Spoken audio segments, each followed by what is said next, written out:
Bienvenidos a Business, Radio Televisión, el programa de los negocios, los emprendedores y los profesionales. Un espacio en el que escucharemos a los mejores expertos en temas de financiación, capital humano, digitalización, ingeniería, legislación y un largo etcétera, para tener información de primera mano y conseguir que nuestras empresas sean más productivas y eficientes. Hoy no es martes, pero hoy tenemos a Conese de Salcedo, porque queremos seguir hablando con esa de solvencia, de sensatez, de serenidad, de sosegado, de sincero y, como no, de seguros. Bienvenidos, estés donde esté, ponte cómodo, porque con rigor y con credibilidad sintonizamos con tu negocio.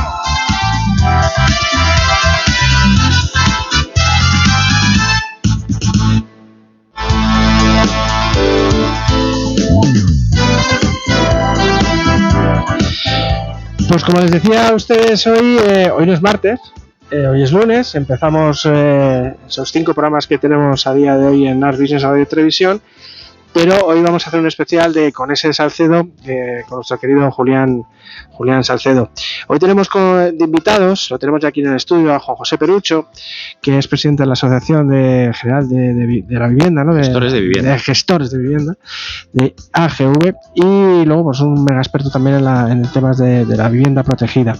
Y luego hablaremos con Unai Mezcua en lo que es la noticia del día, para que nos cuente pues alguna noticia que ha sido relevante en el orden, sobre todo también del ámbito inmobiliario, creo que sí. Y por aquí ya tenemos a nuestro querido Julián, así que bueno, señores, prepárense, abróchense los cinturones, que arranca Ars Business Radio Televisión.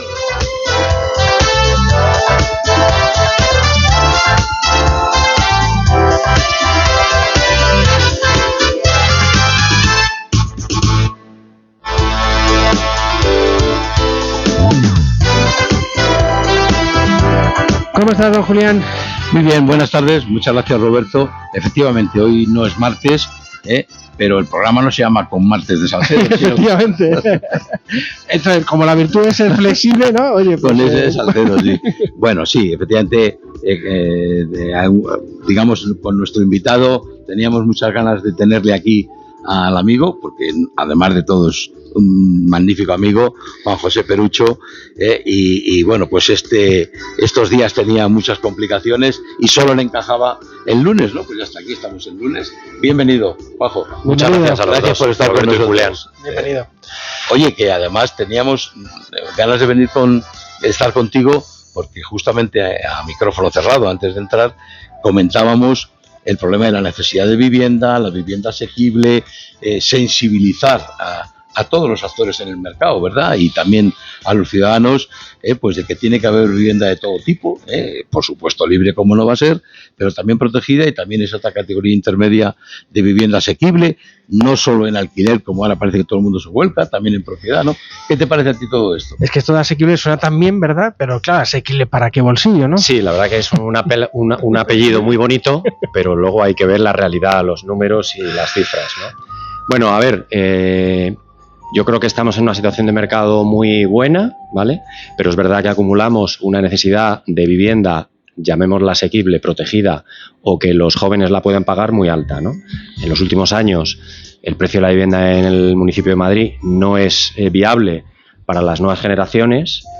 Y fijaros, os pongo una anécdota, en nuestra empresa, la que constituimos hace 16, 17 años, empezamos haciendo vivienda protegida. Y hicimos muchísima vivienda protegida después de la crisis en Valdebebas, que no dejó de ser un oasis en Madrid, y yo casi os diría que copamos la mitad de la vivienda protegida que se hizo en ese sector, ¿no? Y empezamos con mucha ilusión, en otro momento muy distinto, y viendo la necesidad que había de gente joven que quería también tener una vivienda y vivir en Madrid, porque trabajaban en Madrid, ¿vale? Luego, conforme el sector fue saliendo adelante y la economía, se acabó el circuito de la vivienda protegida y solamente apareció levemente en la zona de Cañaveral, ¿vale? Y es verdad que en los últimos años... Como no todos los que nos escuchan están, digamos, relacionados con el mundo inmobiliario, Cañaveral, ¿esos de los desarrollos del sureste? No, Cañaveral es uno de los desarrollos, la carretera de Valencia, yo diría más del este. Vale. Más del este, pero bueno. ¿Es la de la carretera de Valencia, los ferrocarriles, todo esto? Sí, lo que pasa es que Cañaveral está más cerca de la carretera de Barcelona. ¿Vale? Y fue un desarrollo, digamos, que salió en Madrid después de Valdebebas y que dio de vivienda o alimentó de vivienda pues a la gente que tenía mucha necesidad de vivienda en Madrid, ¿vale? En ambos casos siempre escaso, es decir, siempre ha habido una demanda muy superior a la oferta, siempre. Pero Cañaveral, me equivoco yo, Juanjo, tiene una autopista de pago, ¿no? Cañaveral... y se llega justamente, como lo diré, a donde la torre esta de televisión española, ¿no? A Pirulí. Sí. A Pirulí se llega en 10 minutos, ¿no? Sí, se llega muy breve. Por la R3, ¿no? ¿Será? Por la R3, efectivamente. Claro, ¿vale? claro. Digamos, está alejándote de la A3, acercándote a la A2. Está detrás de los cerros. Si empezamos por la izquierda del todo mirando desde el sur, tendríamos Valdecarros, luego tendríamos en Sánchez Vallecas, Berrocales, Aijones... y los cerros. Y detrás de los cerros, Cañaveral. Díselo a los que nos oyen, porque no todo el mundo contempla. Decimos, falta vivienda en Madrid, no la hay, falta suelo, es verdad. No todos esos desarrollos van a salir a la misma vez, han ido saliendo a plazos, pero todo ese conjunto de desarrollos, ¿cuántas viviendas suman en total? ¿Libres, privadas, libres? Solo los del sureste hay 120.000 viviendas. ¿Vale? De las cuales seguramente la mitad son protegidas y de las cuales la mitad de esa mitad, unas 30.000, son propiedad del Ayuntamiento de la Comunidad de Madrid. Es decir, que tienen ahí una herramienta muy potente para poder influir o alimentar demandas que no están satisfechas. Es que este es el mensaje que yo creo que nos interesa también trasladar a los ciudadanos, sobre todo a los de Madrid, que son los que se van a beneficiar o van a poder aprovechar esas viviendas. Claro, señores, 120.000 viviendas son muchísimas. Muchas viviendas. Si yo no estoy muy equivocado, el número de viviendas que normalmente se venden en Madrid, nuevas, me refiero al año, está en el entorno de 20.000. 15.000, entre 15 y 17.000 más o menos se suelen vender al año, efectivamente. Fíjate, pues, y seguramente años, ¿no? son menos de las que se demandan. ¿Vale? Y sobre todo en el tramo, vamos a decir, de 200 a 350.000 euros. Son las donde más necesidad hay. ¿Dirías entonces, Juanjo, que podríamos decir que Madrid lo ha hecho medio bien? Bueno, Madrid ha iniciado su trabajo en la anterior legislatura y van a empezar a recogerse los frutos en breve. Y de forma gradual ya es inminente la inscripción de la reparcelación de Berrocales y por tanto el arranque de las obras, y detrás probablemente de una forma gradual irá Aijones, irá Valdecarros, irá, en fin, los cerros, etcétera, ¿no? La parte del este pronto va a crecer la ciudad, ¿no? Sí, en estos años, ¿verdad? Claramente. Y además nos esperan 10 años muy interesantes en cuanto a que venimos de 10 años de sequía, donde prácticamente era muy difícil conseguir suelo en el municipio de Madrid, y ahora va a haber más oportunidades, ¿vale? Porque tú, que eres de los que más sabes de esto, ¿verdad que un desarrollo urbanístico necesita muchos años? Muchísimos. Desde que empieza la idea de decir aquí, hasta que se pone... Pues fijaros, yo creo que Berrocales lleva más de 20 años. Ostras, 20, 25 años. O sea, que os voy a contar. El urbanismo es un mercado peculiar, vamos a decir. O sea, que esas pequeñas obras que estamos viendo ahora de urbanización, ¿no? O sea, se fueron hechas hace ya 25 años, por lo menos. Se empezaron hace, pues no sé si 25 años, pero se paralizaron en 2007, 2008. Se paralizaron. Se paralizó, o sea, fijaros, ya ha pasado tiempo. Es que también, ¿verdad, Juanjo? Yo creo que hay que decir a los que nos escuchan, repito, que esta es una radio generalista, aunque tengamos un espacio aquí, digamos, muy especializado, dirigido al sector inmobiliario, al urbanismo, etcétera. Claro, nos escuchan de todo tipo y no lo saben, ¿no? Claro, es que la gente dice, es que alrededor de Madrid anda que no hay suelo disponible. Fíjate, allí, claro, una era completa de no sé cuántas hectáreas, ¿no? Sí, claro, pues eso no vale para nada, eso hay que urbanizarlo, ¿verdad? Efectivamente. Hay que ordenarlo, vamos a decir, hay que ejecutar el planeamiento con toda la intensidad judicial que a veces genera, sobre todo porque se mezclan con temas políticos, ¿vale? No es una cuestión de gestión, más luego la propia urbanización, sin ninguna duda, más la reparcelación, en fin, luego lleva elementos complejos, ¿vale?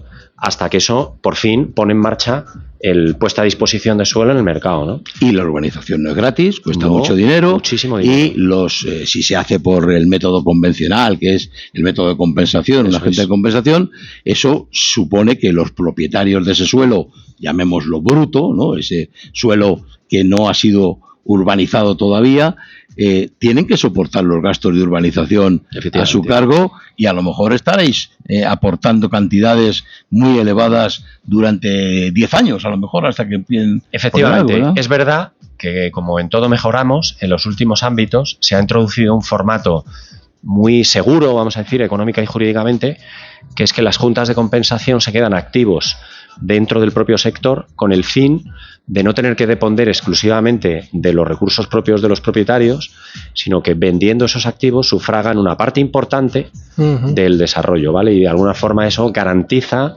que no se puedan volver a producir paralizaciones, ¿vale? También creo que se ha introducido en los nuevos desarrollos con mucho acierto el faseado, de tal forma que seguramente todos estos desarrollos, cada uno de ellos tiene 3 o 4 fases que permiten ir amoldándose a la ecuación demanda-oferta. Es decir, si hay mucha oferta, si hay mucha demanda, vas continuando una fase detrás de otra, pero si por un momento determinado hay una crisis, por el motivo que fuera, y no te llevas por medio todo el sector, sino que simplemente ralentizas otra de las fases. Claro. Lo que he querido con esta, digámoslo a modo de introducción, Juanjo, ahora pasaremos a hablar de lo que hace Ibosa, cómo lo hace y por qué es uno de los operadores más activos en la Comunidad de Madrid. Quiero decir, más activos significa de los que más viviendas hacen, ¿verdad? Sí.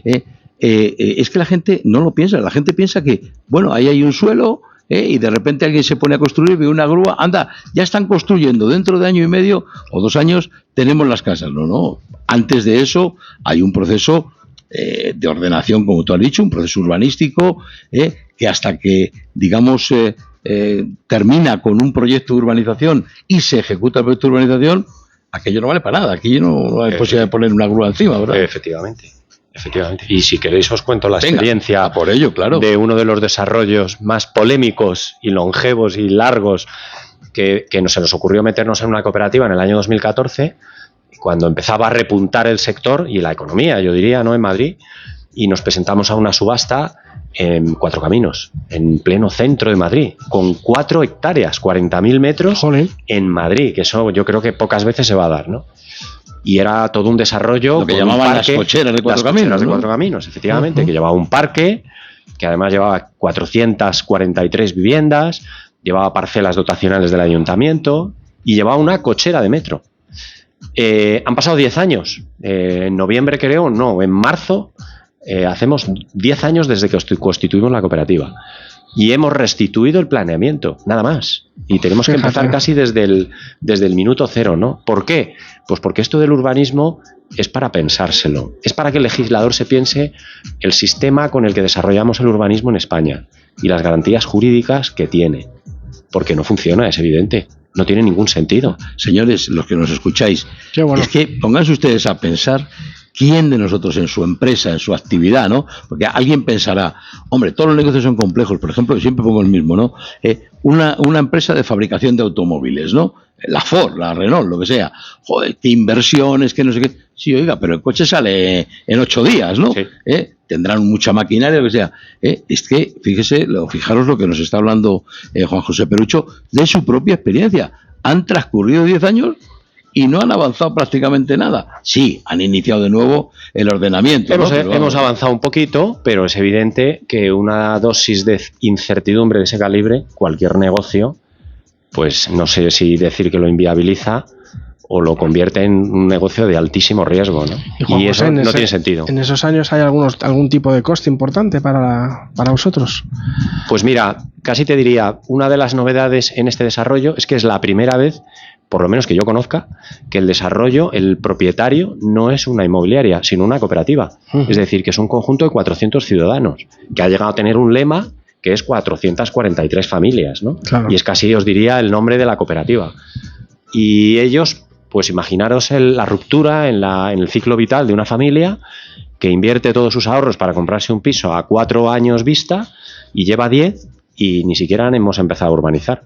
Pero sea un promotor, un particular o, como en este caso, una cooperativa, que en definitiva una cooperativa no es nada más que un ente intermedio entre los cooperativistas, que son los que van a hacer aquello, a desarrollar aquello y tal. Claro, recordad que ha dicho que se presentaron hace 10 años a un concurso y allí hubo que poner dinero, ¿verdad? Efectivamente. 88 millones de euros. Jolín. Que menos mal, que es verdad que el recorrido del mercado 2014 a hoy hace que el coste del suelo que compraron, que creo que compraron a 1.500 euros, hoy seguramente vale 4.000. El precio de antes era una ganga, y por eso las familias permanecen, pero es verdad que les ha roto su ciclo vital de vida, porque han tenido que reubicarse, alquilarse, etcétera, ¿no? Entonces, bueno, pues en el fondo al final piensas y dices, oye, el legislador debería repensar por qué un desarrollo urbanístico tarda tanto, porque no tiene sentido. Es decir, algo falla, ¿vale? Seguramente el cómo está regulado a través de la ley de suelo los procesos y las garantías, que en este caso, ya os digo, por experiencia, adolece de que cuando tú presentas y desarrollas y llegas al final en un desarrollo urbanístico y has cometido algún error o lo ha cometido la administración, te obligan a empezar desde cero. Y esa es la gran clave, ¿no? Sobre eso se ha hablado mucho de una ley de seguridad jurídica, que todos los políticos han hablado de ella y ninguno ha acabado aprobándola. Bueno, hay algunos pasos, ¿verdad, Juanjo, que se han dado adelante, al menos sobre todo en la Comunidad de Madrid, tendentes a que, por ejemplo, cuando a un desarrollo, a un proyecto de este tipo, una ordenación urbanística se presenta y le falta un trámite, es decir, algo ha fallado, por ejemplo, es famoso, no tiene el informe de género, es muy famoso. ¿Y esto qué tiene que ver, no? ¿Es que tiene algo que decir? Pues sí, parece que sí, sin ese impacto, sí. Todavía el medioambiental, no sé qué, pero el de género se ha vuelto igual, y resulta que ocurría que faltaba ese informe de género, alguien lo recurría, llegaba hasta el Supremo, con lo cual ya te puedes imaginar lo que se dilata el proceso, y el Supremo lo tumbaba, y decía, tumbado el plan, a empezar de nuevo. Sí. Ahora por lo menos ya se ha conseguido que se paralice y se anule solamente una parte, ¿no? No que haya que volver a empezar el procedimiento. La Comunidad de Madrid lo ha avanzado. Ahora, quizás yo lo que diría es que eso tuviera un ámbito nacional. Claro, porque tiene que ser una filosofía compartida por todos, que es el urbanismo. De nada sirve que en Madrid agilicemos todo, como hemos hecho con algunos otros temas, como las declaraciones responsables, etcétera, y que eso no se contagie, porque al final todo eso beneficia al ciudadano. O sea, nos podemos poner a hacer política como queramos, pero el fin último es que el ciudadano recorte esos plazos, que su vivienda cueste menos, que tenga más calidad, ¿vale? Y no debes de desenfocar ese último objetivo. En Madrid vamos, creo, por el buen camino. Yo siempre pido un poquito más de rapidez, un poquito más de celeridad, ¿vale? Que hay mucho terreno por avanzar. En tu derecho y en tu obligación de hacerlo, ¿no? No, fíjate, en el último programa de diciembre, el día 28, 29, no me recuerdo qué cayó, pero vamos, los 2 o 3 últimos días de diciembre, en este mismo programa tuvimos aquí a Carolina Roca, presidenta de Asprima, y también a José María García, ¿no? Y justamente esto que tú has dicho es lo que pusimos encima de la mesa.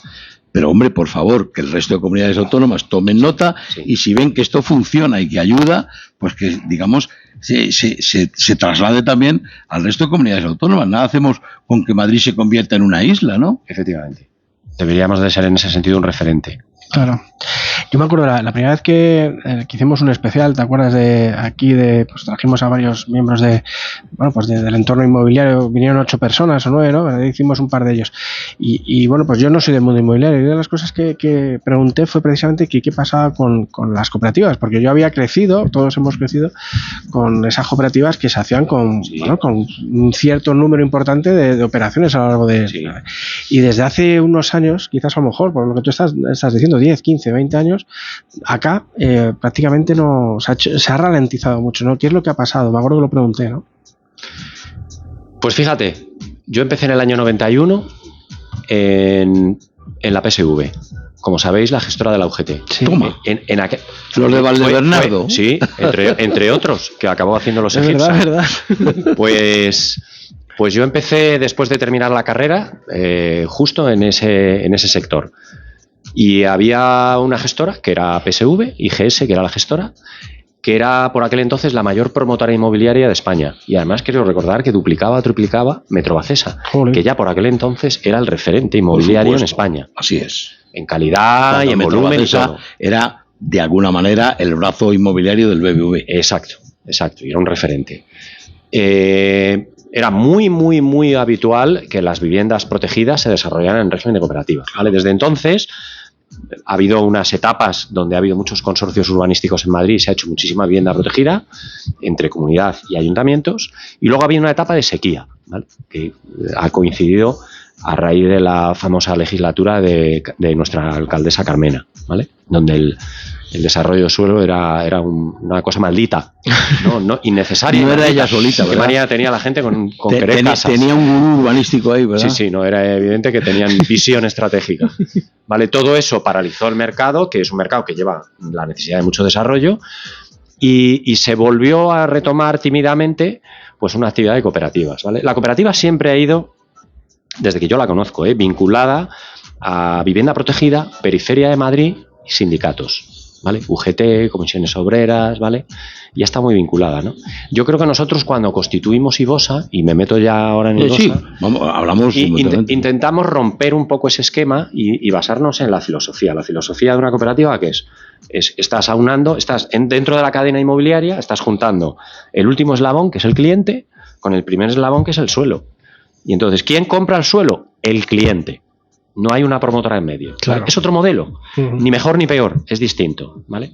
¿Tiene ventajas? Tiene inconvenientes. ¿Tiene la ventaja? Pero la ventaja tiene que ser, Juanjo, que ese papel intermedio que tú acabas de definir sea ejercitado por un profesional. Pues yo me acuerdo, ¿verdad?, del sindicato de médicos, o el colegio de médicos, sí, a través del sindicato hacía una promoción para médicos, el de enfermeras para enfermeras, y al final aquello fracasaba, porque es que los médicos saben de lo que saben, de medicina, y de las enfermeras de lo que saben, que es de tal. En el caso de una gestora es un pilar vital la seriedad, la profesionalidad, vital, porque al final tiene que seleccionar aquellas operaciones que no tienen riesgo. ¿Vale? Tú no puedes trasladar ese riesgo al colectivo, es la clave de todo esto, ¿no? Además es más vulnerable el colectivo, claro. Es más vulnerable, sobre todo porque es más difícil conducir un colectivo que tener un interlocutor en una empresa. El otro día le hacían una entrevista a César Frías, que yo creo que le conoces, que tiene un equipo de arquitectura, Morf, que es de los 100 primeros del mundo, y me encantó una pregunta que le hacían, que le decían: oye, César, ¿qué ha sido para ti más difícil en tu historia? ¿Hacer una torre? ¿Hacer un estadio de fútbol? ¿Hacer un hospital? ¿Hacer un edificio de viviendas? Y él decía: hacer una cooperativa. Fíjate. Y fíjate que ha hecho, yo creo que 3 o 4, tampoco ha hecho muchas más, ¿no? Pero es verdad que ¿cuál es la diferencia que hay? Que tú tienes que dirigir a un colectivo, a veces, como os decía, de 400 personas, y los tienes que alinear. Claro. Frente a un colectivo que es 1 o 2 personas de una empresa que son profesionales y que es más fácil entenderte con ellos, claro, ¿no? Entonces, ese es nuestro reto. Digamos, esa es una de las desventajas. La ventaja más importante es el ahorro, yo diría, y la penalización. Digo, la personalización. Claro. Que puedes personalizar tu vivienda porque la compras desde el inicio. Y la desventaja es los riesgos del promotor, que te tardan la licencia, te ponen un juicio y te paralizan el desarrollo, etcétera. Y eres promotor, ¿vale? Entonces, por eso digo que es otro sistema que convive con el sistema promotor, y ambos dos creo que conforman un mercado muy potente, y uno creo que le viene bien al otro para competir, y es un sistema que nosotros intentamos sacarle el máximo provecho. ¿Qué hicimos nosotros en ese sentido? Romper ese esquema de vivienda protegida, periferia y sindicatos. Es una empresa como otra cualquiera, que no depende de nadie nada más que de sus accionistas, y que tiene además como fin último seguramente una arquitectura, una ilusión, una vocación de calidad, ¿vale?